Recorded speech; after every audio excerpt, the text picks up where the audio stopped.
Salut les auditrices et les auditeurs, je suis très content de vous retrouver pour un nouvel épisode du podcast Transition. Je vous ai laissé quelques semaines sans épisode, c'est pas par paresse ou par manque de motivation d'enregistrer des épisodes, c'est tout simplement que les enregistrements qui étaient prévus pour les épisodes des mois précédents ont été annulés ou retardés, et donc du coup j'ai pas eu de contenu à mettre en ligne sur le podcast, mais les choses reviennent dans l'ordre maintenant, j'ai plusieurs épisodes qui vont s'enregistrer ces prochains temps, et donc du coup vous aurez du contenu sur la suite de cette saison 2 du podcast Transition. Cet épisode aujourd'hui, il revient sur l'actualité. L'actualité, évidemment, c'est les Jeux Olympiques de Paris 2024. Et comme le podcast Transition, c'est principalement, pas seulement, mais principalement un podcast de triathlon, on va revenir sur les courses de triathlon de ces JO de Paris. Deux petits détails avant que je vous laisse avec l'épisode en lui-même. Le premier, c'est si vous aimez le contenu du podcast Transition, n'hésitez pas à lui mettre une note sur les plateformes de streaming et puis à ajouter un commentaire en fonction de ce que vous pensez de ce podcast et de cet épisode en particulier.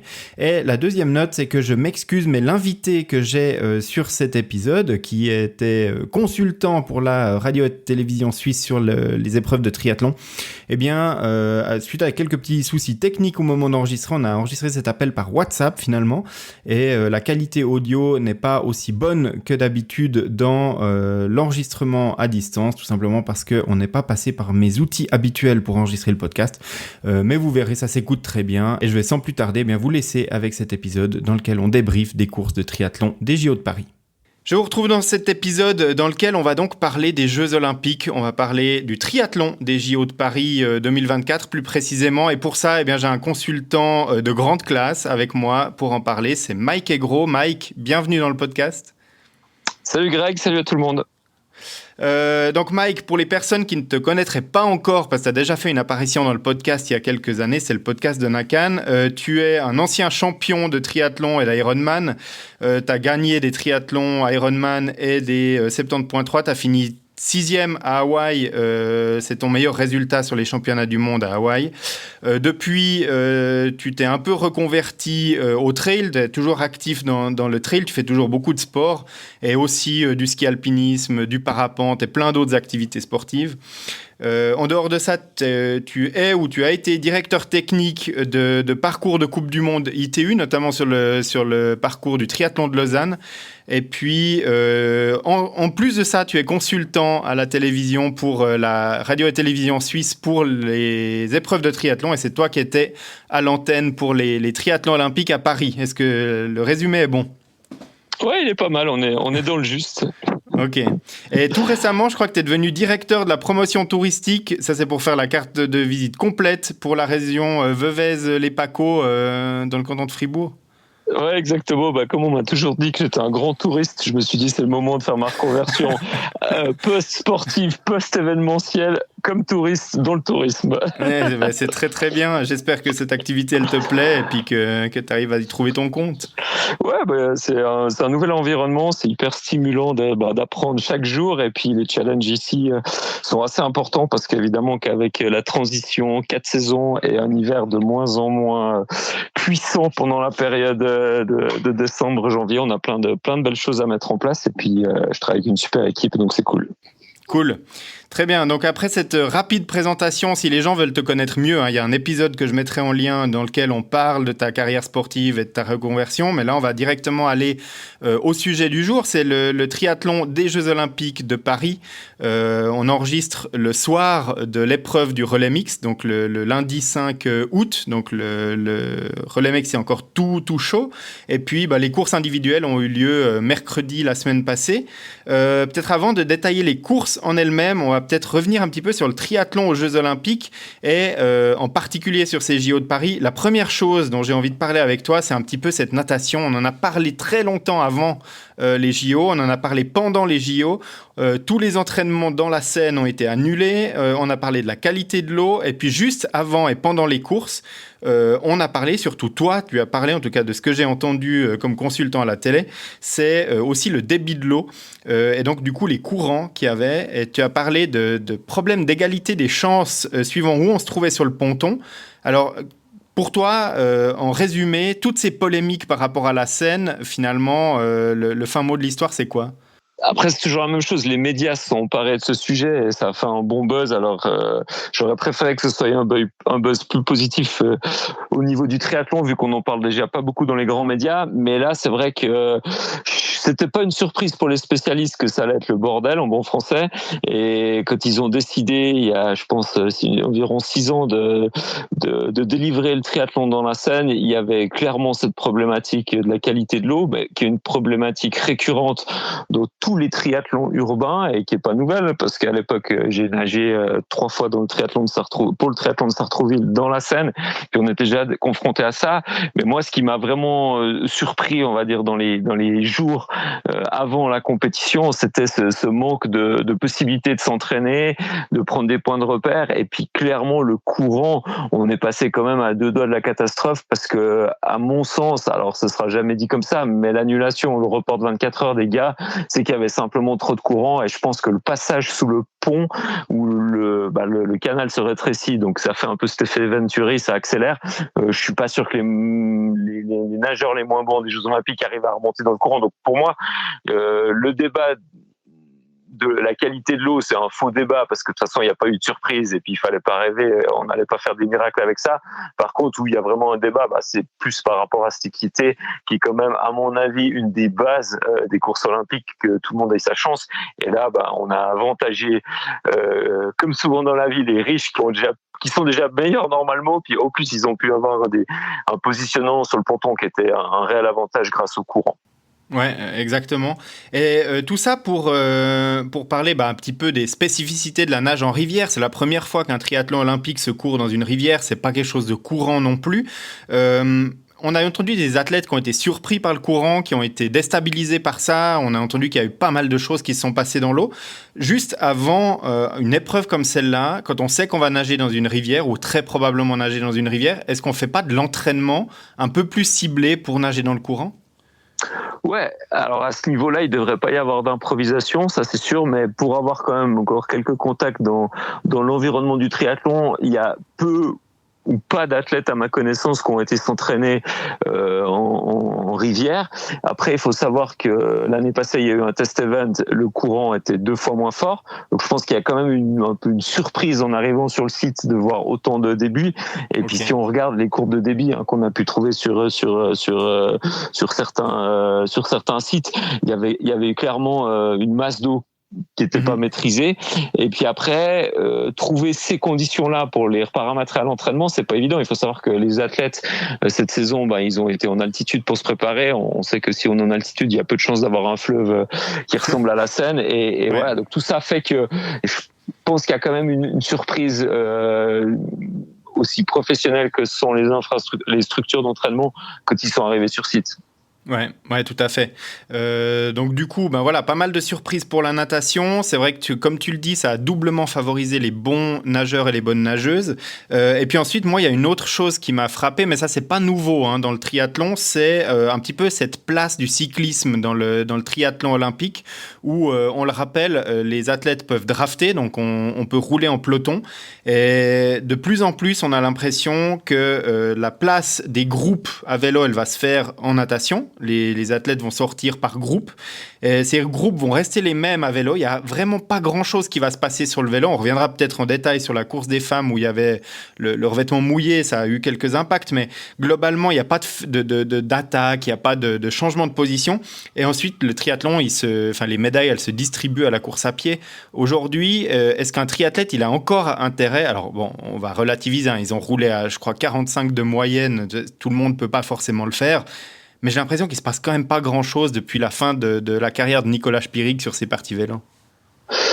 Alors, à Paris, on n'a pas vu des courses, en tout cas la partie cycliste qui était forcément déterminante.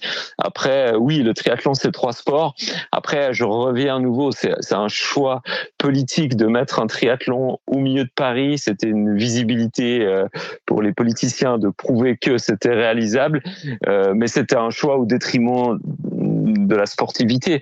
On aurait pu faire un parcours vélo beaucoup plus dur. Là, ils ont cuté les Champs-Élysées. L'année passée, au test event, ils allaient beaucoup plus haut, donc ça mettait un peu de difficulté avec les pavés. C'était quand même un faux plat montant qui aurait peut-être pu faire une petite différence, même si j'y crois pas vraiment.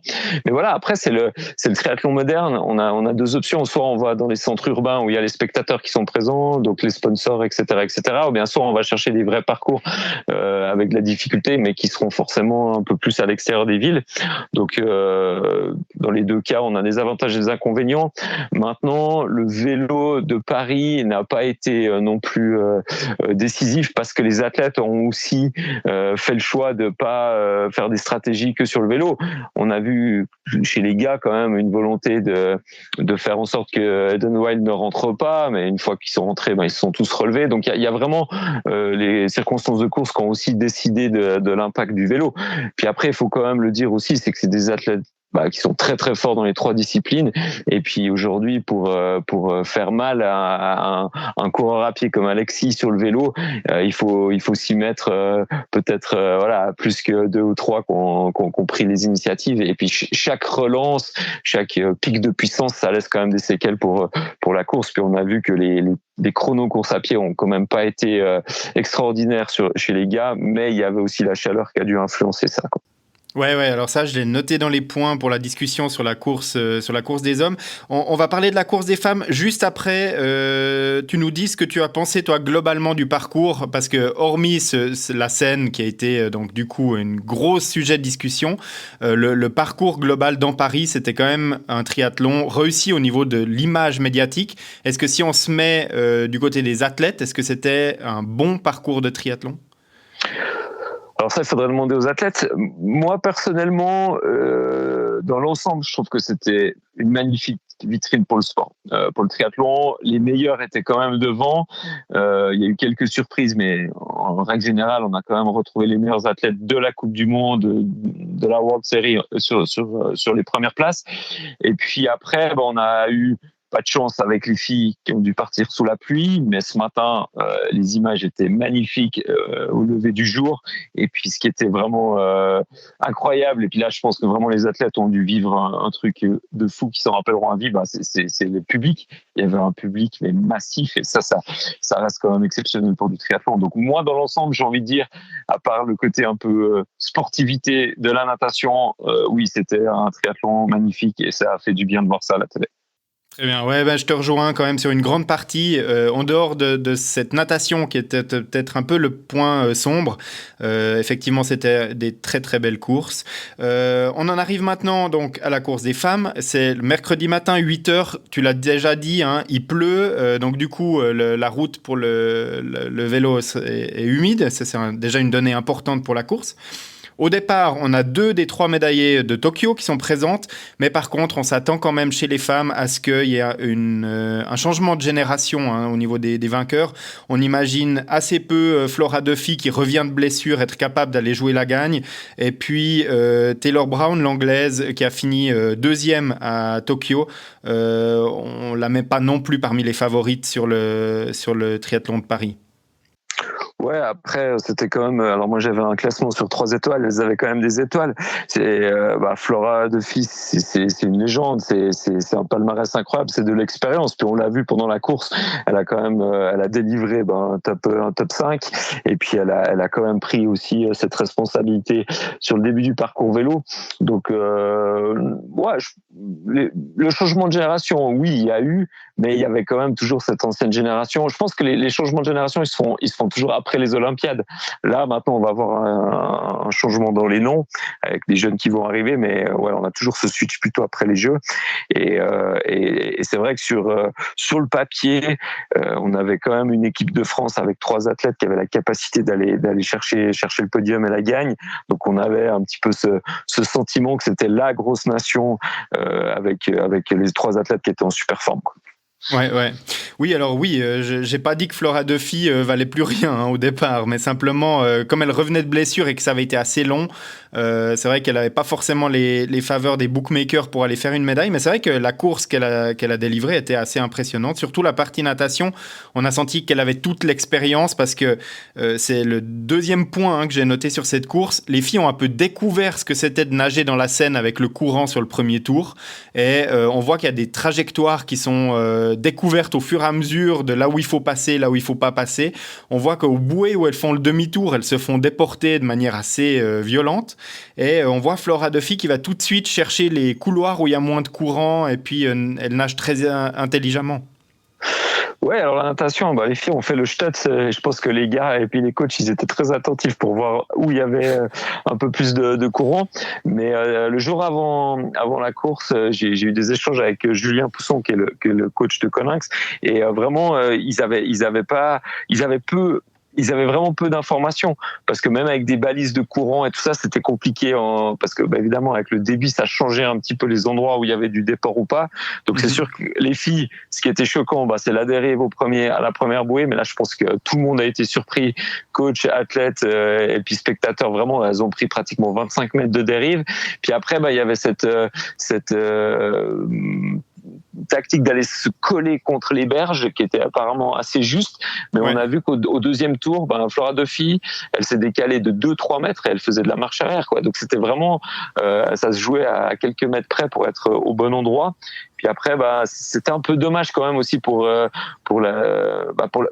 l'image de la natation au triathlon, parce que quand tu vois ces athlètes qui sont collés contre les boudins sur le bord, je trouvais que c'était pas très clean. Et puis on voyait aussi quand elles sortaient, surtout sur le sprint ce matin où il y avait un peu plus d'expérience, on voyait elles nageaient pour sortir sur le ponton. C'était une traverse qui était pas du tout logique par rapport à la natation en open water. Donc il y avait vraiment ce courant, je pense, qui a été une grande surprise pour les filles. Puis après, ce qu'on a aussi pu lire sur les réseaux sociaux, puis on a vu des vidéos, c'était que c'était hyper violent quand elles étaient en paquet, parce qu'il y avait des moments de panique complet et il y en a qui ont vraiment pris cher, quoi.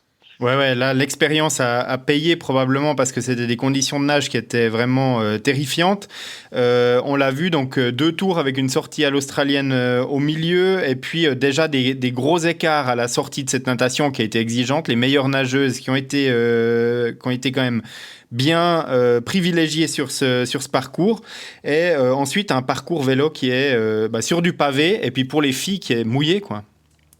Ouais, alors les temps de natation étaient hyper longs, ça sort à peu près en 22 minutes 30. Déjà là, il y a 4 minutes en plus que sur une Coupe du Monde normale, donc oui, pour les bonnes nageuses, c'était un avantage. Puis après en vélo, ça part sur ce parcours mouillé. Et puis malheureusement, il faut le dire, les filles en triathlon, elles sont pas bien entraînées pour ces parcours urbains avec des parcours mouillés. Alors on compte la montre, on a vu les mêmes chutes. Voilà, c'est pas que les triathlètes, mais sincèrement aussi les coachs. Des fois, c'est clair que les triathlètes préfèrent s'entraîner au soleil que sous la pluie, mais Cassandre, elle l'a aussi dit qu'elle était partie en Angleterre et puis que ça l'a certainement rassurée de savoir qu'elle savait rouler sur la pluie. Mais il y a eu un nombre de chutes improbables. Puis on a quand même vu des chutes qui sont des vraies fautes de pilotage avec des coups de frein au beau milieu d'un virage. Donc là, c'était quand même un petit peu choquant de voir ça à ce niveau-là. Alors je l'ai pas trop relevé à la télé parce que le but c'est de faire quand même de la bonne promotion pour nos disciplines et motiver toutes ces jeunes filles à faire du triathlon. Mais là, il y avait clairement quelque chose qui était aussi un petit peu sous-estimé à l'entraînement. Et puis après, un vélo un peu basique, hein, quand on a les groupes qui se sont refaits, on a vu une Julie Diron avec le clone de Nicolas Spirig rouler dans la même position avec les mêmes braquets et puis à faire l'effort pour rentrer. Et puis après, ça a attendu patiemment on a attendu patiemment la course à pied. Puis il y avait pas de surprise, il y avait peu de surprises sur ce segment-là, quoi. Ouais, alors peut-être les seuls faits de course qui ont pu avoir un impact, c'est l'élimination de quelques filles qui pouvaient jouer en tout cas un top 10. Hein, on pense à la luxembourgeoise Jeanne Leher qui a chuté et puis qui a perdu sa course sur le pavé mouillé de Paris. Ouais, alors Jeanne, c'est triste pour elle de s'arrêter là. Après, c'est aussi on n'a pas vu exactement la chute, puis sur ses réseaux sociaux, elle a mis qu'elle était tombée pas par sa faute, mais c'est aussi les choix dans le peloton, où c'est que tu roules, est-ce que tu laisses un espace avec la fille de devant. Donc Jeanne, peut-être c'est la seule potentiel top 10 qui a perdu vraiment toutes ses chances sur l'abandon au vélo. Mais après, sinon, dans l'ensemble, c'était quand même assez correct, quoi. Ouais. Et puis alors là, il y a un groupe de filles qui va aller jouer la médaille, qui sont, sauf erreur, 4 qui va tout de suite se détacher en course à pied.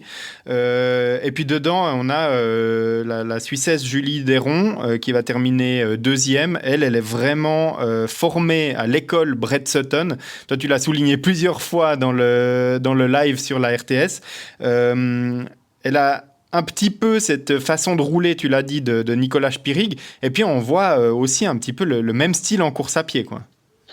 Ouais, alors clairement c'est la suite logique de Nicolas. Après c'est une performance exceptionnelle et puis extraordinaire parce que il y a personne qui aurait mis Julie dans les 10.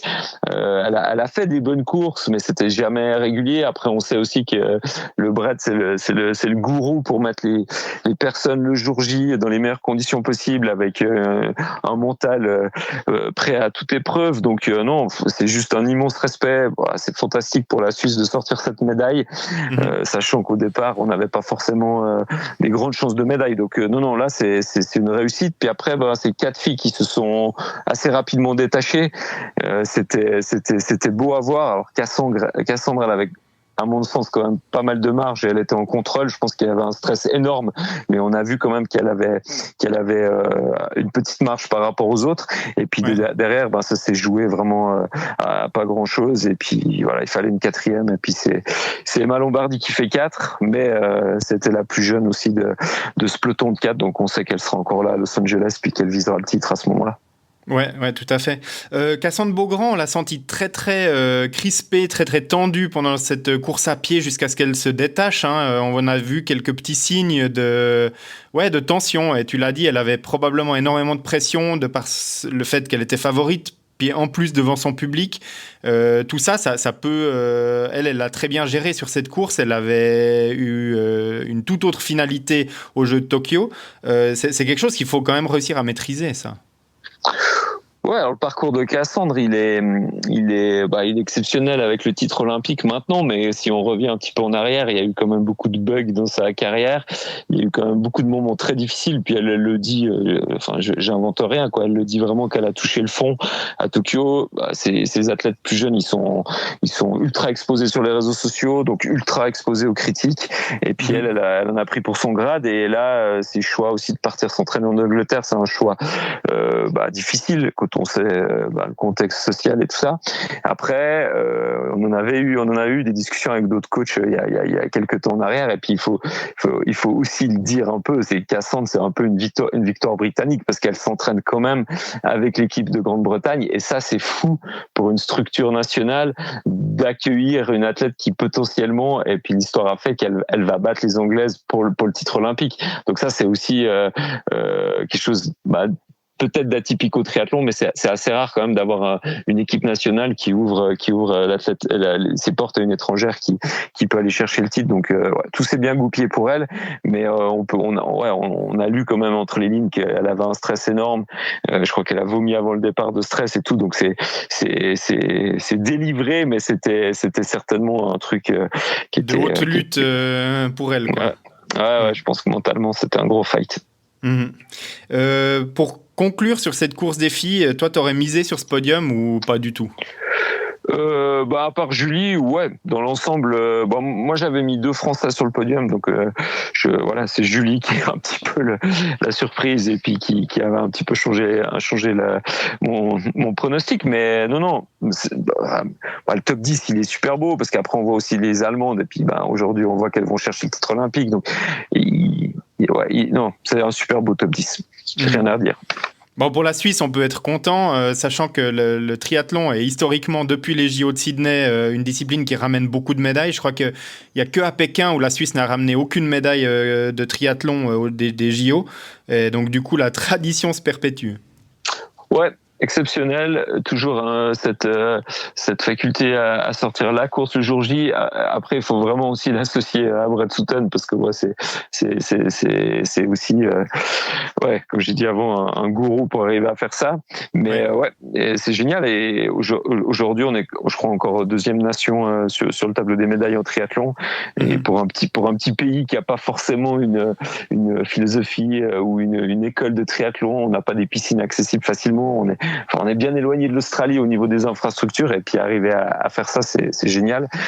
Mais c'est quand même chaque fois des individualités. Et puis au niveau de la fédération, oui, c'est bien de se concentrer sur le futur, investir du temps, de l'argent et des compétences là.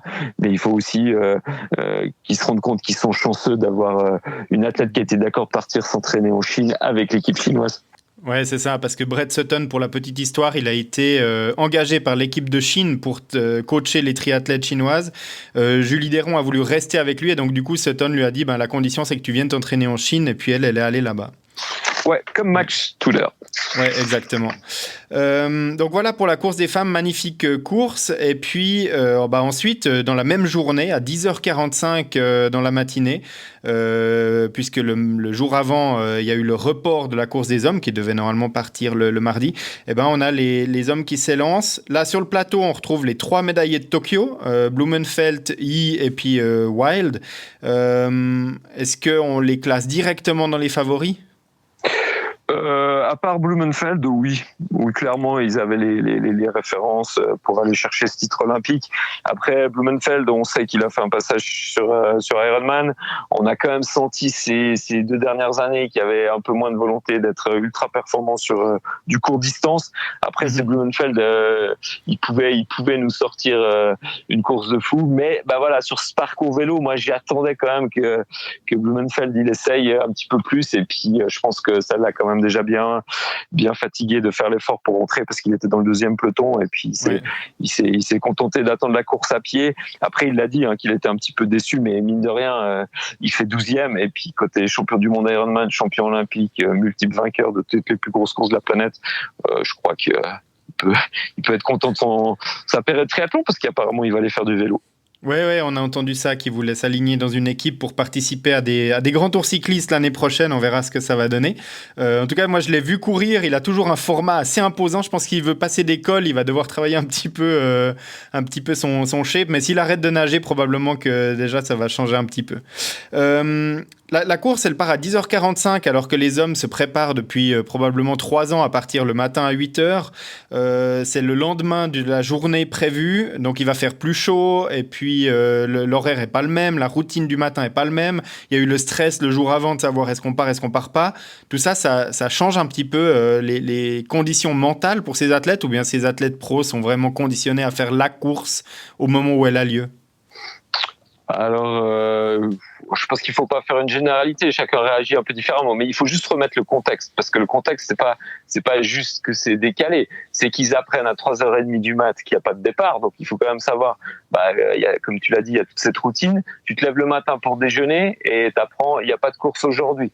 Donc, déjà là, c'est le premier, parce que j'imagine quand même que la nuit avant une Olympiade, tu dors pas super bien. Donc là, tu te prends déjà une mauvaise nuit dans les dents, gratos. Ouais. Et puis après, la journée, elle était hyper compliquée à gérer, parce que nous, on avait des infos, mais eux, ils avaient les mêmes, les réseaux sociaux, la presse, on a dit ça, machin, et tout le monde a pensé que ce serait un duathlon. Donc, cette journée d'attente, le bruit en couru, et moi, j'ai reçu des messages de coachs d'athlètes, comme quoi il fallait se préparer à un duathlon, puis que c'était vraiment tout d'un coup une option qui était complètement envisagée. Donc là, c'est sûr et certain que chaque athlète a vécu différemment cette journée, mais elle a eu un impact sur la fatigue, sur le mental. Et puis après, le lendemain, rebelote, tu vas dormir, mais il y avait personne qui avait des garanties de ce qui allait se passer. Et puis oui, ça a énormément changé, mais après, nouveau, les meilleurs étaient devant, donc on peut dire que ça n'a pas impacté la plupart des favoris, mais c'est sûr qu'il y a eu une fatigue mentale qui a été mise là-dessus. Puis après, tu l'as relevé, le point qui pour moi a influencé vraiment la performance. Alors c'est aussi la natation plus longue, parce que ça a un impact. Ouais. Quand t'es préparé à nager 16 minutes et puis que t'en nages 20, il y a quand même 4 minutes de plus d'effort en natation. Et puis après, la chaleur à pied, la plupart de ces athlètes, ils descendaient d'altitude, ils n'avaient pas pris des gros coups de chaleur. Donc oui, en courant à midi avec le soleil qui s'est élevé, l'humidité, c'était une boucherie. Et on l'a vu sur les chronos à pied, et on l'a vu sur le départ poussif de Yi qui a pas du tout réussi à tenir son pace. On l'a vu évidemment avec le craquage d'Eden Wild sur les 300 derniers mètres. Tout ça, c'est dû à la chaleur, parce qu'à ce niveau-là, ça arrive pas, ce genre de choses.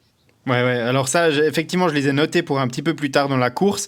Donc, ils prennent le départ à 10h45. Ils ont les informations qui sont remontées de la course des filles, comme on l'a dit tout à l'heure. Donc, ils savent déjà un peu plus à quoi s'attendre au niveau de la natation. Ils ont vu les trajectoires qu'avaient empruntées les filles. Et donc, du coup, voilà, il y a peut-être moins cet effet découverte. Mais quand même, une natation, tu l'as dit, qui était 4 minutes plus longue. À un niveau pro, c'est considérable quand même. Et puis après ça part sur le vélo, mais là le vélo il est sec, la route est sèche. Ouais, alors eux, ils avaient plus du tout ce souci de pilotage, donc ils ont pu embrayer en vélo directement. Après, on a vu les 3 Français dans le premier groupe qui ont essayé de rouler. Il y avait le paramètre Alexis qui était dans le premier groupe direct. Il a fait une super belle natation. Faut quand même savoir que lui, il avait son Grégario avec au cas où il ratait la natation, donc il avait vraiment un gars qui était là que pour le ramener, mais ça n'a pas été le cas. Puis après, c'est comme tu le dis, le parcours il est trop facile. On l'a vu aussi au relais ce matin, c'est hyper dur de boucher du temps. Donc c'est rentré gentiment, mais il n'y a pas eu d'écart. Puis au moment où ça rentre, les 2 derniers tours, tout le monde se relève et puis pense à la course à pied. Mais c'était presque écrit que ça allait être comme ça, et puis je pense pas que c'est une surprise. C'était un parcours qui allait amener cette situation. Après, moi, le regret que j'ai, non, j'ai pas de regret, mais ma petite déception, c'est au niveau des Suisses, quoi, parce que je suis pas dans leur tête, j'ai pas eu des débriefs directs, mais quand je vois que ça se relève les 2 derniers tours, je me dis que s'ils étaient à 1 minute ou 2, ils auraient pu rentrer. Et puis là, ils avaient déjà lâché le morceau, et puis ils étaient trop loin, et malgré le fait qu'il y a eu 2 tours un petit peu plus lents, ils ont pas réussi à reboucher le trou. Puis on avait nos 2 Suisses qui étaient dans la pampa. Ouais, alors exactement, ça a été une natation, j'ai lu, une natation très difficile, en tout cas pour Adrien Briffaut. J'ai simplement lu les journaux de chez nous où il avait témoigné qu'il s'est fait couler à des bouées, que ça a été vraiment une baston générale dans l'eau et que ça a été très compliqué pour lui, j'imagine pour d'autres triathlètes aussi. Donc du coup, quand tu sors de l'eau, t'es déjà bien fatigué. On a dit que le vélo était pas très sélectif, mais quand le groupe devant s'entend pour rentrer sur des relances, quand il y a beaucoup de virages à angle droit, quand il y a beaucoup de virages où il faut faire des demi-tours, quand on passe sur des secteurs pavés, boucher ne serait-ce que 20-25 secondes, ça demande quand même pas mal d'énergie. Ouais, alors un gros peloton, c'est presque plus facile à rentrer si t'es un petit groupe derrière, parce que tu choisis mieux tes trajectoires, et puis ça fait un peu élastique, donc des fois le premier il passe, puis derrière ça freine, donc ça permet de récupérer peut-être quelques secondes sur les demi-tours, les U-turns et les virages serrés. Mais là c'est sûr que le gap il était important. Puis après Adrien, la même chose, j'ai pas eu de message direct, mais j'ai l'impression que ça s'est surtout passé dans le 2e tour, parce qu'au premier tour on le voit sortir, il est au contact, il fait même à mon sens une première boucle qui est quand même intéressante, mais après c'est aussi cette difficulté, quoi, quand on est prêt. Alors c'est pour tout le monde la même chose, mais Adrien c'est un bon nageur, mais c'est pas non plus le meilleur nageur de la Coupe du Monde, donc ce 2e tour il a vraiment dû être très très dur, probablement par les impacts et les coups, mais aussi parce que c'était une natation mais vraiment terrible avec le courant, et donc ça a aussi augmenté cet écart qui était quand même énorme à la sortie de l'eau. Puis on pense aussi à Max Studer, parce que Max il se prend de mémoire, il se prend presque 3 minutes dans l'eau. C'est à ce niveau-là, ça devrait pas arriver, donc il y a vraiment eu un impact sur cette natation importante. Ouais, exactement. Donc une natation très compliqué pour les Suisses. Je ne te cache pas que je vais essayer d'avoir Adrien dans le podcast plus tard dans l'année. Ce serait intéressant d'avoir son feedback. Je vais essayer de le contacter.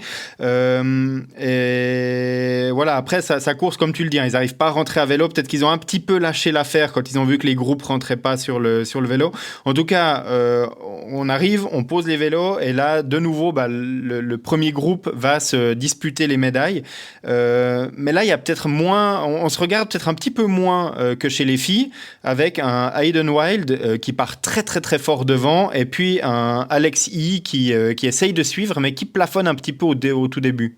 Ouais, alors c'est l'inverse. C'est Alexis qui part vraiment fort. Ouais, alors tout au début, oui, ouais, t'as raison. Ouais, alors vraiment, la sortie du parc, la même chose. Je suis pas coach d'athlète pro en triathlon, mais j'ai eu le sentiment que les gars, ils avaient leur paramétrage sur une course avec moins de chaleur et moins d'humidité. Et on a vu. Et c'est vraiment la première fois que j'ai fait attention à ça. Il y a beaucoup d'athlètes maintenant qui courent avec une montre, ce qui arrivait jamais en courte distance. Et puis on a vu Cassandre avec une montre dans la main. On a vu Eden White avec Eden Wild avec une montre aussi. Et moi j'ai le sentiment que Alexis, il est parti sur son ce qu'il avait prévu de faire dans les conditions qui étaient prévues, et puis on voit que c'est dur, plafonne un peu, quoi. Ouais, il prend un peu un coup de bambou, et sincèrement moi dans le direct j'ai dit c'est réglé, quoi. On va jamais le revoir parce que c'est le meilleur coureur à pied avec Eden Wild et puis peut-être Max Studer, mais voilà. Et puis après on voit effectivement qu'il a un langage corporel où il a la tête qui tombe, on sent qu'il y a un peu moins de dynamisme dans sa foulée, et puis là tout d'un coup il y a cette inversion un petit peu surprenante, et puis les kilomètres ils passent, et moi au kilomètre 8 je dis le podium il est réglé, il est joué, quoi. Il va plus rien se passer. Et puis là tout d'un coup on voit cette image au dernier U-turn à 300 mètres de l'arrivée où là on dit mais non, il rentre, puis Eden Wild il est planté, quoi. Il est arrêté, il a plus de son d'image, et puis je pense qu'il y avait 200 mètres de plus, Léo il le prenait, puis peut-être même Pierre avec quelques mètres de plus. Je pense qu'il perdait le podium s'il y avait quelques centaines de mètres de plus. Ouais. Donc lui il a pas donné non plus de raison. J'ai pas lu quelque chose de précis là-dessus, mais je pense un coup de chaud, un coup de moins bien vraiment violent, mais peut-être un gel qui est tombé qu'il a pas pu prendre. Enfin je sais pas, mais c'était surprenant. Et puis c'est ce que je disais à Stéphane Rinaldi avec qui je commentais.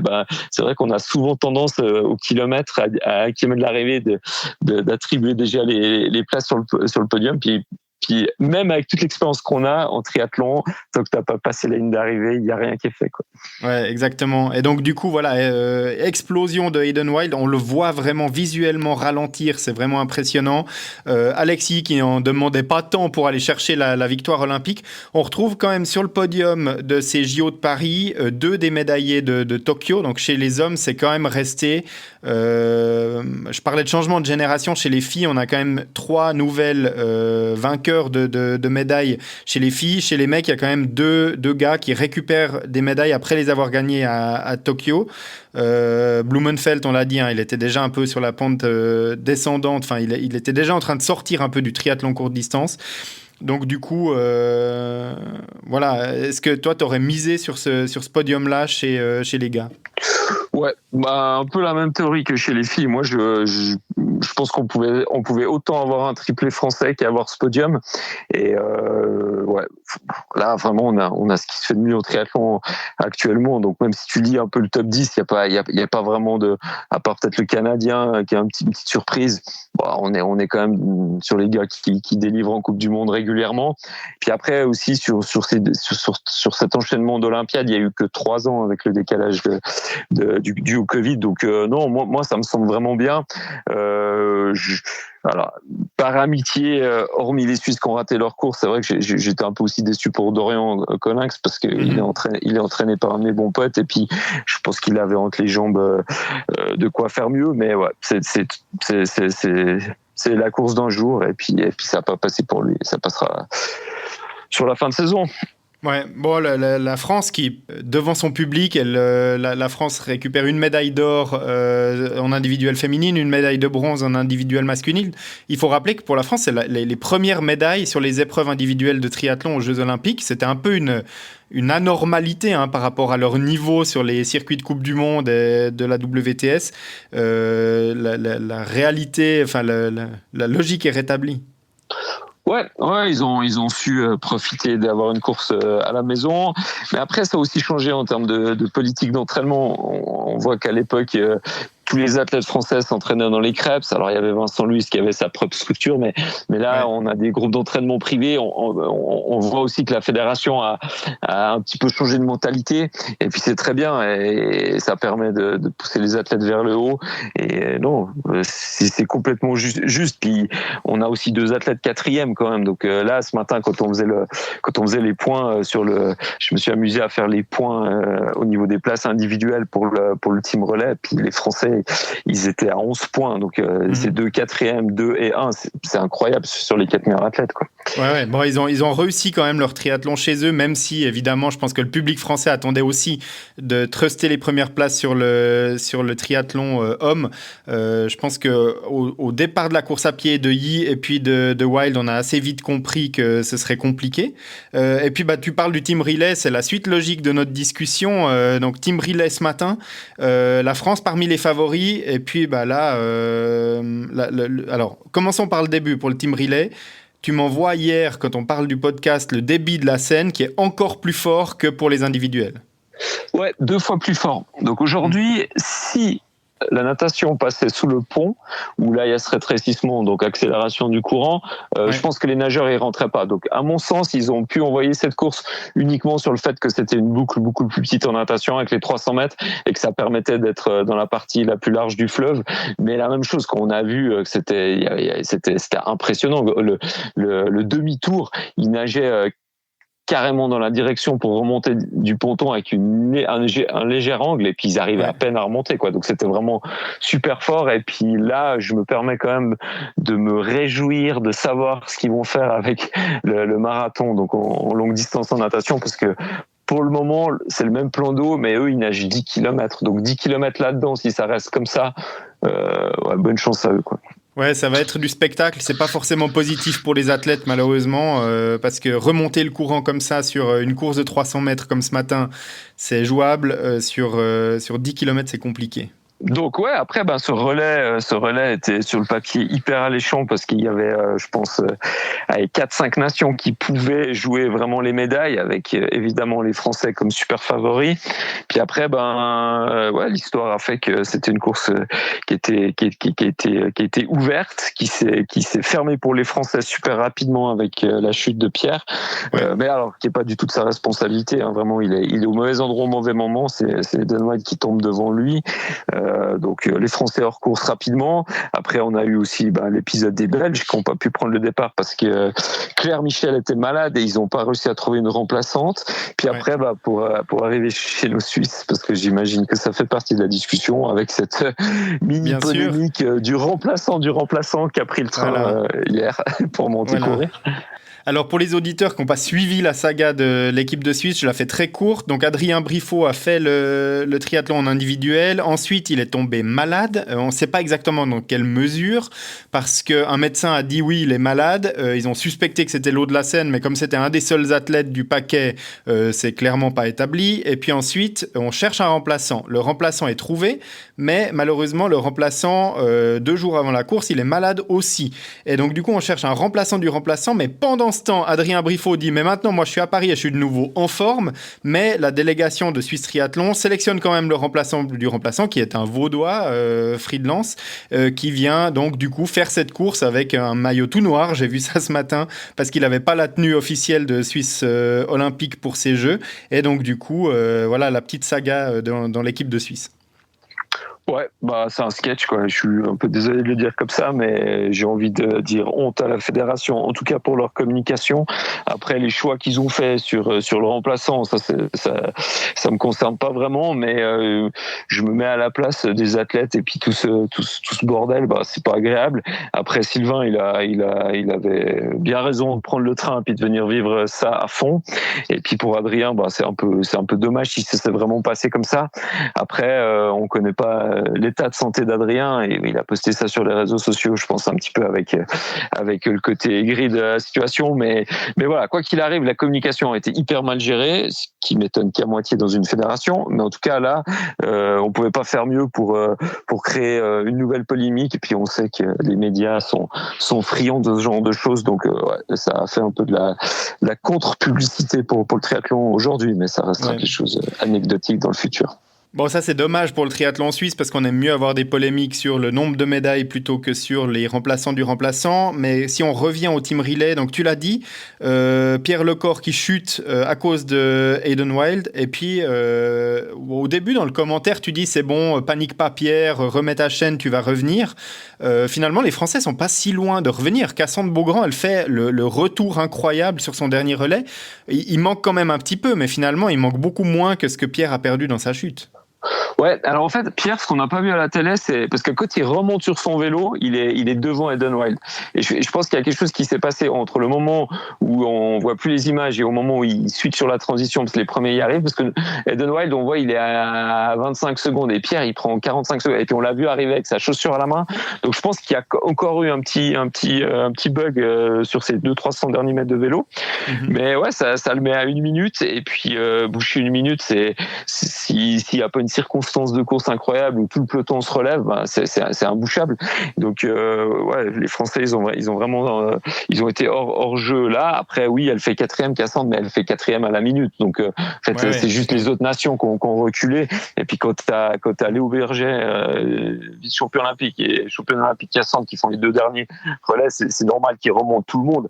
Après ça s'est vraiment joué entre les trois nations qui leadaient, donc les US, Germanie et puis Grande-Bretagne. Et ce qui a été incroyable, et c'était aussi un petit peu l'interrogation qu'on avait avant ce relais, c'était le niveau de Samuel Dickinson, donc qui était le deuxième relayeur homme de la Grande-Bretagne, parce que lui, il n'a pas fait la course à pied sur l'individuel pour s'économiser. Et puis moi je pensais vraiment que c'était là que ça allait se jouer. Puis à la fin, c'est Bess Potter qui a fait perdre l'Angleterre et non Samuel Dickinson. Donc là, il y a vraiment eu pour la Grande-Bretagne une fois de plus des circonstances que peuvent arriver que dans le triathlon avec une surprise. Et puis voilà, Laura Lindermann, enfin l'Allemagne qui profite du travail de Knib, et ça, c'était à prévoir qu'elle allait rouler. Maintenant, c'était juste qu'on pensait pas que ça allait se jouer à pied finalement, et puis que c'était un sprint endiablé de Laura Lindermann, quoi. Mais superbe, rien à dire. Ouais, superbe. Et puis c'est quand même assez rare que la différence se fasse pas avant quand même dans ces team relay. Ouais, c'est souvent les filles, le dernier relais filles, elles sont chacune pour soi. Puis tu vois, au début tu disais le vélo a plus d'impact. Là le vélo, il a changé la donne sur ce dernier relais, parce que s'il n'y a pas une Taylor Knib super forte en vélo, elle ramène pas l'allemande, elle gagne pas, puis c'est les Anglais qui gagnent. Donc là il y a eu un renversement de situation grâce au vélo. Ouais, c'est vrai. C'est vrai, t'as raison. Et donc, du coup, l'Allemagne championne olympique par équipe devant les US et puis la Grande-Bretagne. La France 4e à cause de cette chute de Pierre Lecor qui pénalise toute l'équipe, malheureusement. Je pense qu'effectivement, comme tu le disais au début, c'était les grands favoris pour ce team relay. Mais ça fait partie de la course, ces faits de course-là. Donc, on a bien passé en revue les courses. Tu parlais, moi, j'ai juste envie, parce que le triathlon, c'est aussi un petit peu de la technologie parfois, et tu disais que les athlètes ont plus regardé leur montre sur ces JO que tout ce qui avait été vu avant sur ce type de distance. On les a vus porter les montres que sur la course à pied. Pourquoi est-ce qu'ils ne portent pas une montre sur l'entier du triathlon ? Alors par principe, les nageurs n'aiment pas nager avec une montre. Donc comme les triathlètes, c'est des excellents nageurs, ça s'arrête simplement à ça. Okay. Et puis après, sur le vélo, ils ont leur capteur de puissance. Donc de toute façon, ils regardent pas forcément leur pulsation. Et puis à pied, pour la plupart, ils n'avaient pas le pulsmetteur. Ils regardaient vraiment le pace. Ouais. Donc non, c'est vraiment c'était un simple, entre guillemets, engin de mesure.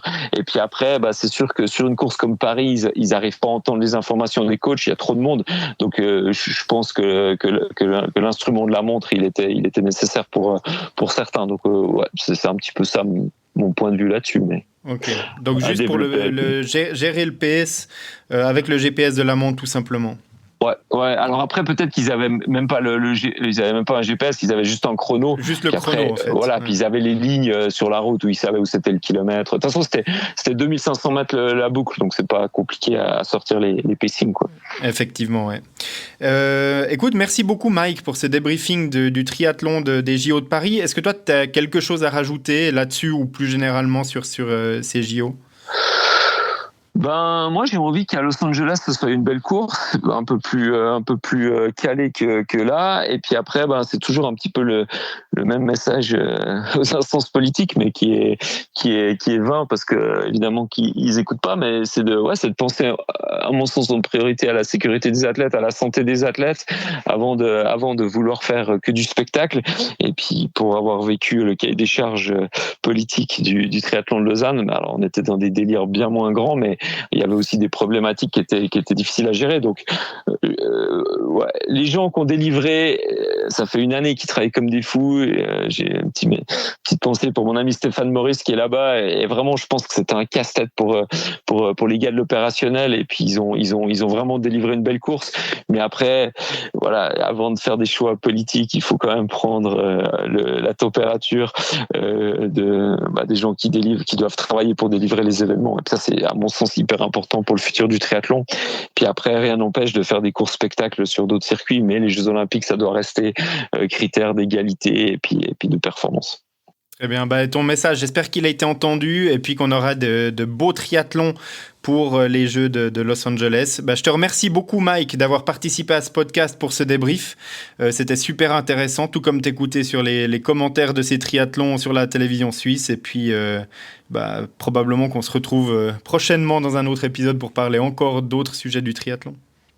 Avec plaisir, merci Greg. Et puis, bonne suite de saison à vous, tous les triathlètes. Merci. Voilà pour le débrief de ces courses des JO de Paris 2024. J'espère que vous aurez apprécié cet épisode. Je vous rappelle que vous pouvez lui mettre une note et puis un commentaire sur les plateformes de streaming. Si le cœur vous en dit, en tout cas, ça aide à faire connaître le podcast. Moi, je vous retrouve dans 2 semaines pour un épisode spécial du podcast Transition, une nouvelle série qui va commencer. Et puis, dans 1 mois, pour un nouvel épisode avec un autre invité dans lequel on découvrira un sport qu'on n'a jamais abordé dans le podcast Transition, mais vous verrez, ce sera super passionnant. Je vous en dis pas plus, je vous laisse la surprise pour dans 1 mois. Faites du sport, entraînez-vous, faites-vous plaisir, faites de la planète Terre votre terrain de jeu, et moi je vous retrouve dans 2 semaines pour un prochain épisode du podcast Transition.